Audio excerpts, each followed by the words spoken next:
حضرت شیخ بایزید رحمۃ اللہ تعالی علیہ لکھا ہے کہ حضرت نے اپنے مریدوں کے ساتھ نماز پڑھنے جا رہے تھے تو گلی تنگ تھی تو اس جانب سے کتا بھی آ گیا. تو ظاہر ہے اگر تلقین آئی غیب سے کوئی دل میں خیال تو آیا ہوگا نا. تو حضرت نے اپنے کپڑوں کو بڑا سمیٹا اور سائڈ پہ ہو گئے کہ کتا گزر جائے کہیں میرے کپڑوں سے لگ ہی نہ جائے. یہ تو پھر یہ تلقین آئی غیب سے. وہ جو کتا ہے نا وہ بول اٹھا, عرض کرتا ہے بایزید کیوں مجھ سے اتنی نفرت کر رہے ہو؟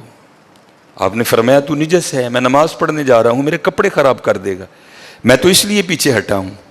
تو کتا آگے سے کہتا ہے حضرت اگر میں گیلا ہوں تو پھر نجس ہوں, پھر ناپاک ہوں, اگر خشک ہوں تو پھر تو میں ناپاک ہی نہیں, اگر آپ کے کپڑوں سے لگ بھی گیا تو کچھ نہیں ہوگا, اگر گیلا ہوں تو لگ گیا تو پھر آپ کے کپڑے ناپاک کروں گا. لیکن پھر بھی میری ناپاکی ایسی ناپاکی ہے کہ 3 بار کا جو پانی ہے وہ اس ناپاکی کو دور کر دے گا. اگر آپ کے کپڑوں سے لگ گیا نا 3 بار, اگر آپ اپنے کپڑوں کو پانی سے دھوئیں گے تو کپڑے پاک ہو جائیں گے. لیکن بایزید کبھی تو نے اپنی ناپاکی پہ غور کیا؟ میری ناپاکی تو وہ ہے جس کو 3 پانی دور کر دیتے ہیں, لیکن تیری ناپاکی تو وہ ہے جس کو 7 سمندروں کا پانی بھی نہیں دھو سکتا. جا کے پہلے اپنی ناپاکی دور کر. ہاں حضرت یہ اندر کی ناپاکی.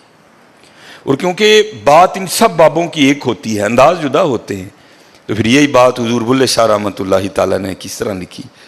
آپ فرماتے ہیں پھلاں دا تو عطر بنا, پھلاں دا تو عطر بنا, عطر دا پھر تو کڈ دریا, دریا وچ پھر تو ڈبکیاں لا. ذرا بات کی گہرائی تک جانا. حالا عطر کیا ہے؟ تھوڑا سا شیشی پہ لے کے اپنی ہتھیلی پہ لگایا, اس طرح کر کے جسم پہ لگا دیا, جہاں سے گزرو گے وہاں سے بھی پتا چلے گا اس بندے نے عطر لگایا ہے. اگر تھوڑی امپورٹڈ شیشی ہے تھوڑا سا خود پہ سپرے کر لو, جہاں سے گزرو گے وہاں سے بھی پتا چلے گا کہ اس نے عطر لگایا. عطر تو اتنا سا بھی ہو تو وہ بو کو دور کر دیتا ہے, ختم کر دیتا ہے وہ. لیکن کتنا گہرا مصرع ہے, پھلاں دا تو عطر بنا, عطر دا پھر تو کڈ دریا. تھوڑا سا لگانا نہیں, پھلاں دا تو عطر بنا, عطر دا پھر تو کڈ دریا, دریا وچ پھر تو ڈبکیاں لا, پھر بھی تیری بو نہیں مکنی, پہلوں اپنی میں مکا. پہلوں اپنی میں مکا. انہوں نے تو بنایا تھا فقیر, چل تو آج تو بعد ساڈا فقیر لے, لیکن یہ میں اس نے پھر موقع ضائع کر دیا. میں حضرت پھلاں دا تو عطر بنا, عطر دا پھر تو کڈ دریا, دریا وچ پھر تو ڈبکیاں لا, پھر بھی تیری بو نہیں مکنی, پہلوں اپنی میں مکا. اور جس نے مکا لی حضرت اس کا کام بن گیا. وہ تو ہے ہی کریم. ہاں, اور کتنے کریم ہیں میں آپ کو بتا نہیں سکتا حضرت. یہ ہفتے کی رات تھی, جو پچھلا ہفتہ گزر گیا نا, جس طرح کل ہفتہ آئے گا. یہ بھٹر میں پروگرام تھا, تو پروگرام پہ گئے. وہاں سے مجھے آتے آتے نا تقریباً 12 بج گئے. جب میں گھر آیا نا تو چھوٹا بیٹا میرا, سب سے چھوٹا ابراہیم, بڑا رو رہا تھا. تو ماں اس کو چپ کرانے کے لیے نا وہ ٹہل رہی تھی, اس کمرے سے اس کمرہ, اس کمرے سے اس کمرہ.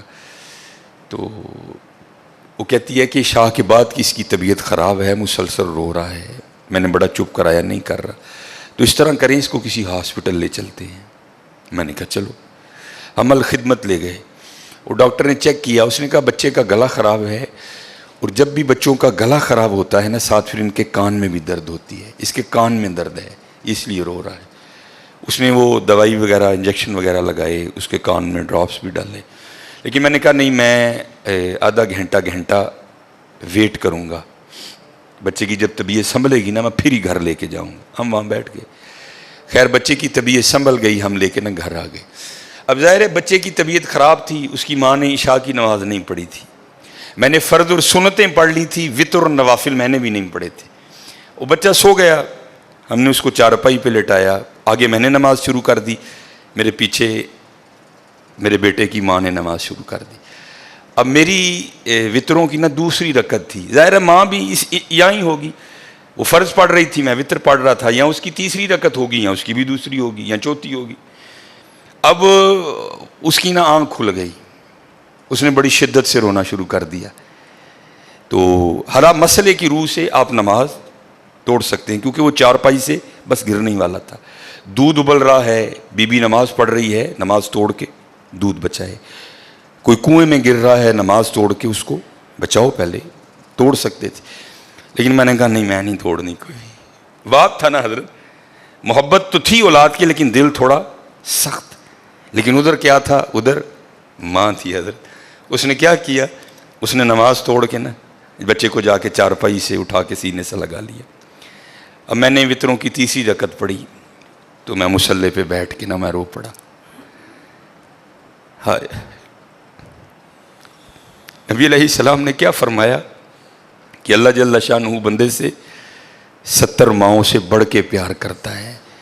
یار اگر ایک ماں کی محبت یہ ہے تو پھر اس کی محبت کیا ہوگی؟ اگر ایک ماں کی محبت یہ ہے کہ اس نے نماز توڑ کے بچے کو سینے سے لگا لیا، تو پھر تصور کرو حضرت، جو 70 ماؤں سے بڑھ کے پیار کرتا ہے اس کی محبت کیا ہوگی؟ لیکن بات پھر وہی ہے حضرت، ہم تو مائل با کرم ہیں، لیکن کیا ہم تو مائل با کرم ہیں، لیکن آگے سے کیا؟ جب یہ وہ بچہ تھا نا، میں نہیں تھی حضرت اس میں. وہ تو پوری شدت سے رو رہا تھا، مجھے بٹھاؤ، مجھے اٹھاؤ، مجھے بچاؤ، مجھے بچاؤ. شدت تھی نا حضرت، اس شدت نے ماں کو مجبور کر دیا کہ اس نے نماز توڑ کے بچے کو اٹھایا. یہاں بھی جب شدت آتی ہے نا حضرت، تو پھر دریائے رحمت ایسا جوش میں آتا ہے کہ بگڑی بن جاتی ہے حضرت. لیکن پھر کیا ہے؟ ہم تو مائل با کرم ہیں، کوئی سائل ہی نہیں.